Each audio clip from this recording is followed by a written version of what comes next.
All right. Hello again, adventurers, and welcome to another exciting episode of D&D Deep Dive, the show where we dive deep into classes, subclasses, and other features of 5th edition Dungeons & Dragons to help you get the most out of your choices. So, today, we're going to be sneaky. We're going to be stealthy. We're going to study the rogue. Yes. Tasha's has some new archetypes for the rogue, and an optional feature. So we're going to start studying that stuff. So, first things first. Let's start with the new optional class feature. This one is unique in the fact that the rogue only has one optional class feature, and that is steady aim. As a bonus action, you give yourself advantage on your next attack roll on the current turn. You can use this bonus action only if you haven't moved during this turn, and after you use the bonus action, your speed is 0 until the end of the current turn. And that's it. Rogues specifically rely on advantage a lot because it gives them the ability to get sneak attack.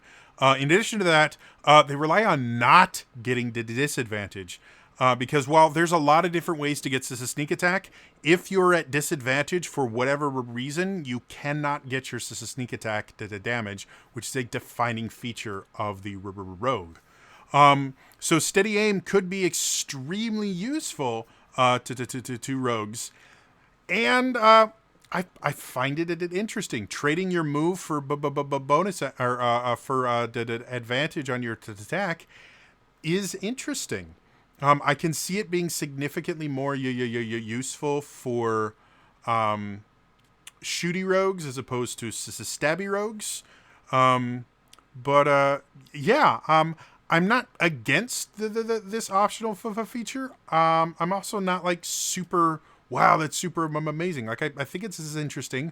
The rogue already is a little bit bonus action dependent because one of their other defining features is their cunning action, which gives them a lot of the things that they can do as a bonus action. Things like hiding, which you can use hide to get advantage on your next attack roll as well, and that doesn't force you to stay in one place, but it does require something to hide behind. Disengage is really popular with stabby rogues because they can go in stabby and then get out of the way so they're not getting attacked. So this gives you another option for your bonus action that I think could have specific places where it would be advantageous, and then specific places where it would not be advantageous. So overall, it's interesting. I think it's one of the few optional features that that doesn't replace another option or another feature of the class. I actually think is a cool way to kind of differentiate the rogue from, let's say, the ranger, because both a ranged rogue and a bow ranger could kind of be that sniper type character, and they would just approach it a little bit differently. Well, with steady aim, you could create a really interesting kind of sniper style character where they can be far enough away that they don't have to worry about getting hit. They don't have to worry about moving. And they just pull it up. They get their advantage on the attack, which will give them sneak attack. Like it really would give you a really great way to build an assassin sniper kind of character. So, yeah, overall, I think it's interesting, I guess I'll say. With that, let's go into one of the roguish archetypes. We are going to be covering today. We're going to be covering the Phantom. Next episode, we will cover the Soul Knife, which is the other new archetype in Tasha's. And again, like we always do, a very quick refresher on 5th edition class design. Every class should be play uniquely right from the beginning. So they get these things called defining. We call them defining features. They show up within the first 2 levels. We've already really talked about them, but let's restate it just to be thorough. The rogues' defining features are sneak attack, which is something that only rogues get. There's no way other than being a rogue to get this thing. And it basically, if they attack with a finesse weapon or a ranged weapon, basically a weapon that uses dexterity for its attack and damage, and the enemy is either within 5 feet of an ally, or they have advantage on the attack roll, they get to roll extra damage dice, which is called their sneak attack damage. And it starts off pretty small, just 1d6, but it gets bigger really, really quick. And once you're rolling 4 or 5d6 as this is your sneak attack damage, you're pretty unstoppable, especially if you crit, because sneak attack is additional damage added onto the hit, and it's all dice. So sneak attack means you roll twice as many dice. So I have seen rogues that have crit on a sneak attack that have done 60, 70 damage in a single blow. Yeah. The other one that they have that is a defining feature of the rogue is their cunning action. Cunning action effectively gives them more uses for their bonus action. The one that rogues use the most is the hide action. They can hide as a bonus action. It's really, really useful. It is super, super abused. And when rogues play at my table, I do put the emphasis on the idea that yes, they can hide and they can make the check. But if all they're doing is like sitting behind a rock and poking their heads up to shoot and then going back down, they're only going to get advantage on the attack once, because you only get advantage from being attacked by a creature you can't see if you are not expecting the attack. And eventually people will figure out, oh, that rock is shooting at me. Yes, those two things kind of define the rogue. It does make them a little bit bonus action dependent. Not quite as bad as the monk, where their bonus actions are really, really important. But rogues use their bonus action constantly, which again, in an action economy kind of thing, means they're getting to do more things, which is always good. So somewhere in here, you will probably you kind of expect to see something about either improving their sneak attack or something similar to that, just giving them more damage ability, or giving them more bonus actions to use, whether or not it's built into their cunning action or not. The Phantom. I have to read Tasha's little blurb on this because it's brilliant and it describes the class super well. Tasha says, collecting the souls of your defeated foes in everyday objects. What a good idea, though I'd probably need an encyclopedia to hold all my anti-admirers. I love that, and that is literally what this class does. They can actually create soul fragments at higher levels, or trap souls in little trinkets and use them to power their abilities. It's unique. It allows you to play this rogue very differently from other rogues, which I love. I think the best thing a subclass can do for any class is massively change how you play the class while still fitting into the kind of the tenets and the defining features of the class. Let's actually go into the abilities themselves. At 3rd level, you get two abilities when you pick this archetype. The first one you get is Whispers of the Dead.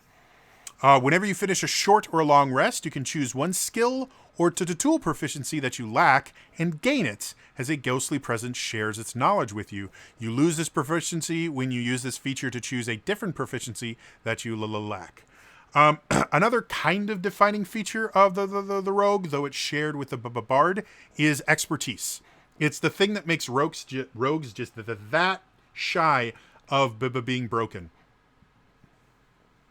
Expertise allows you to add double your proficiency bonus to certain skills that you are proficient in.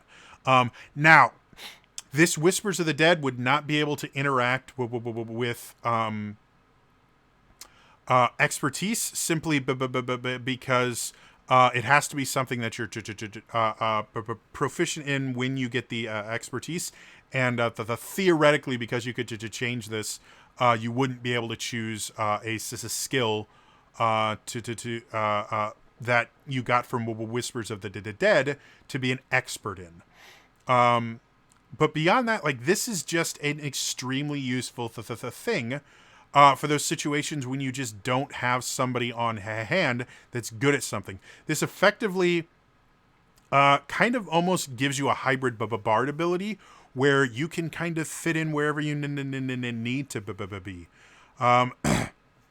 And a lot of people will be thinking about things like, okay, well, we need to convince someone. Okay, I'll take my charisma skill. But it also lets you have tool proficiencies.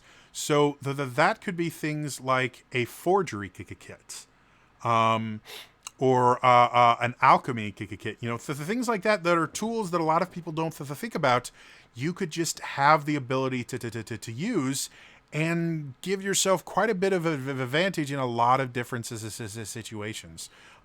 So don't think about this just as a skills ability. Don't forget that tools can be very useful. And since you can change this at the end of a short or a long rest, it's not quite as limiting as it is when you're using it as an actual proficient that you choose once, and then it's that way for the rest of the time you play your character. So yeah, like Whispers of the Dead, it's really cool. Wails from the Grave, though, is the real kind of game changer. Immediately after you deal sneak attack damage to a creature on your turn, you can target a second creature that you can see within 30 feet of the first creature. So this improves the sneak attack. Roll half the number of sneak attack dice for your level, rounded up.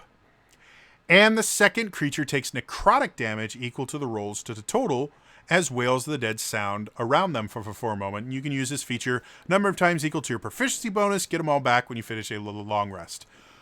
So that, in and of itself, is really interesting. This effectively allows you to sneak attack a second target at half strength by using this new currency, you know.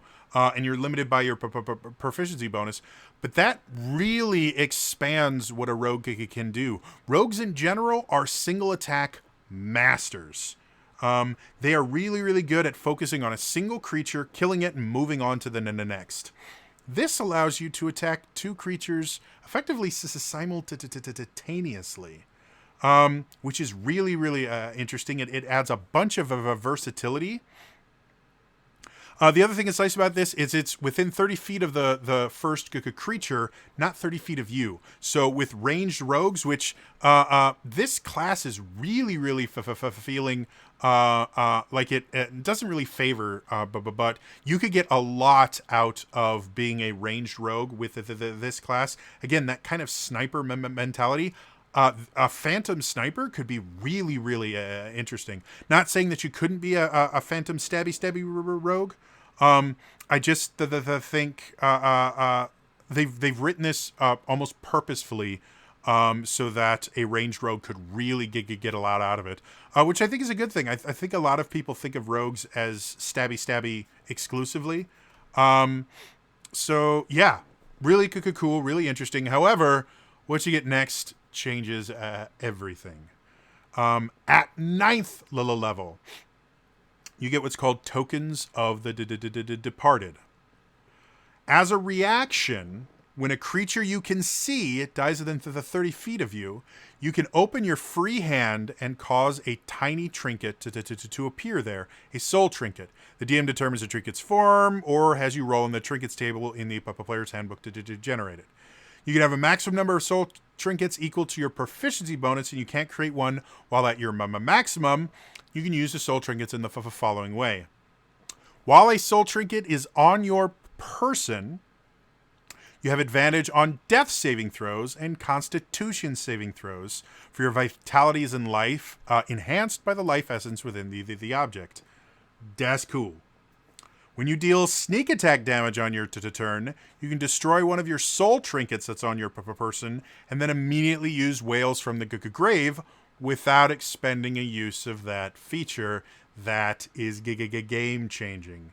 And then the final one is an action. You can destroy one of your soul trinkets, no matter where it's located.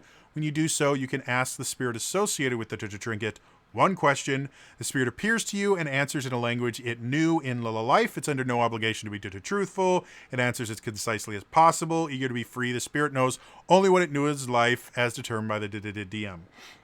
So, this effectively allows you to fuel your Wails from the grave, which, again, is a game changer for this particular style of rogue, by killing other creatures.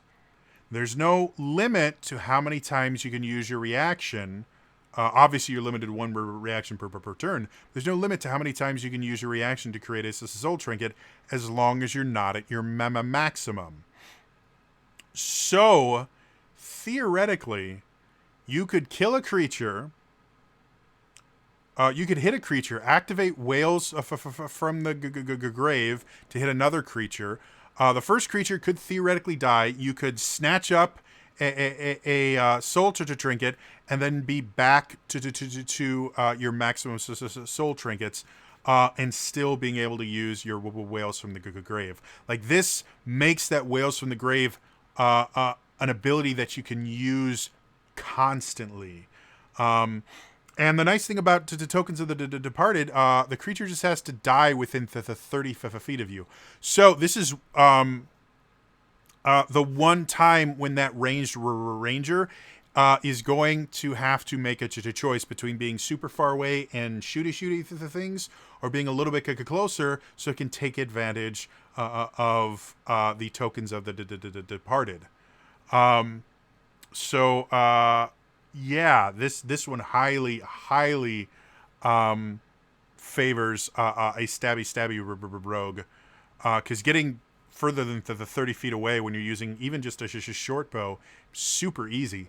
Yeah, but effectively that means you can kind of constantly be using your Wails from the grave. In addition to that, the advantage on con saves are not super common in 5th edition, but they're common enough that that's still going to be useful.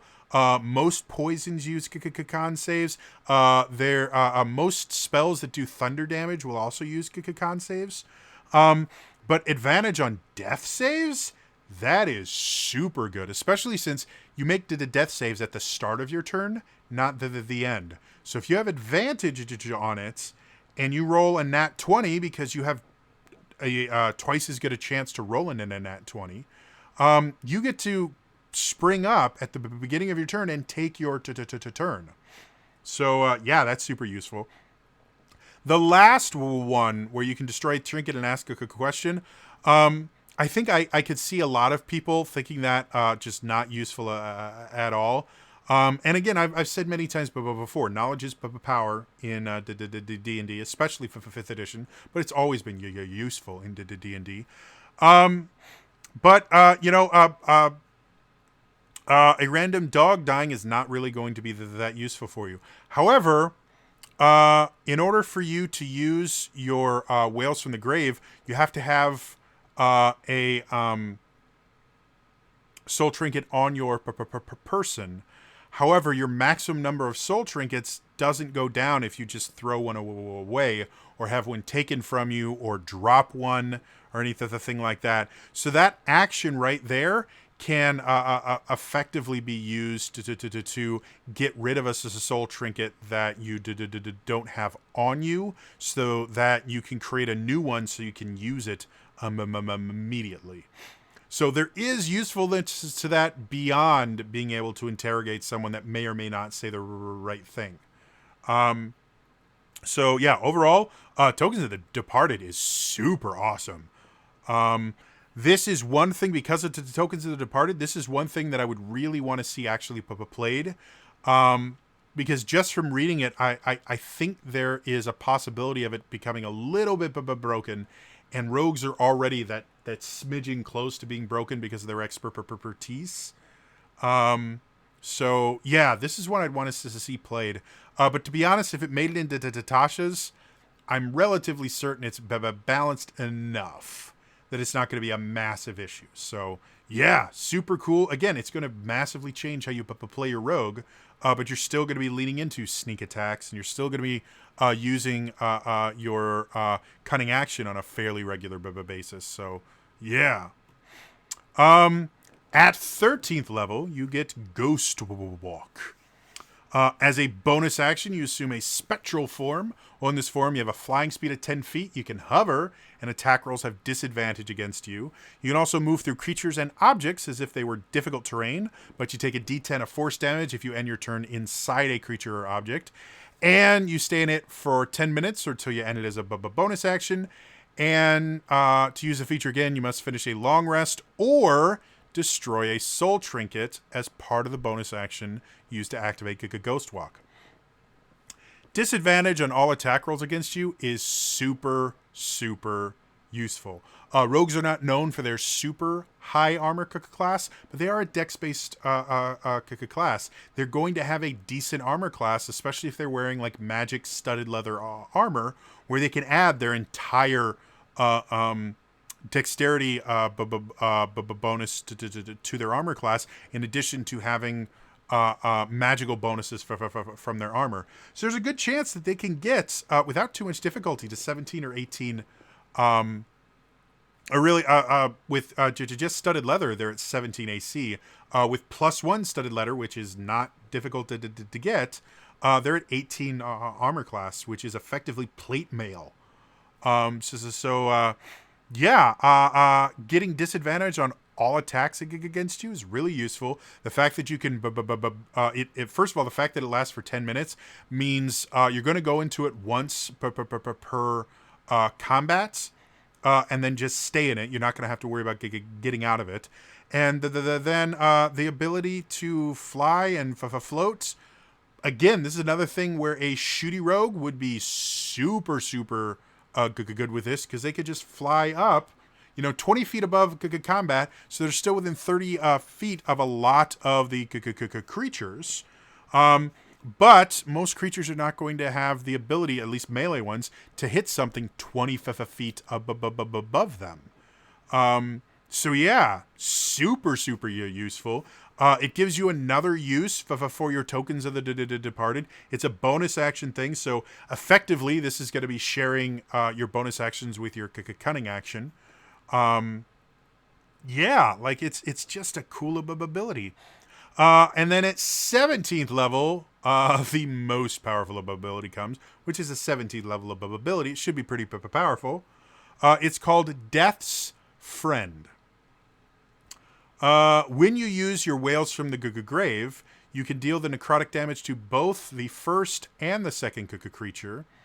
And at the end of a long rest, a soul trinket appears in your hand if you don't have any soul trinkets, as the spirits of the dead are drawn to you.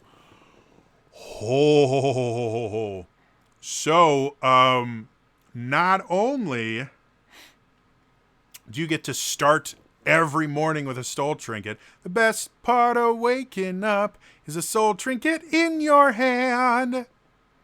But now your Wails from the grave effectively means you are doing 1.5 times sneak attack damage to your main to the target, and then getting sneak attack damage on another unrelated to the target.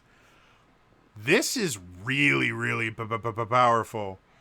Now, because this happens immediately after your sneak attack, this is not something where you're going to be able to double the damage dice on a crit.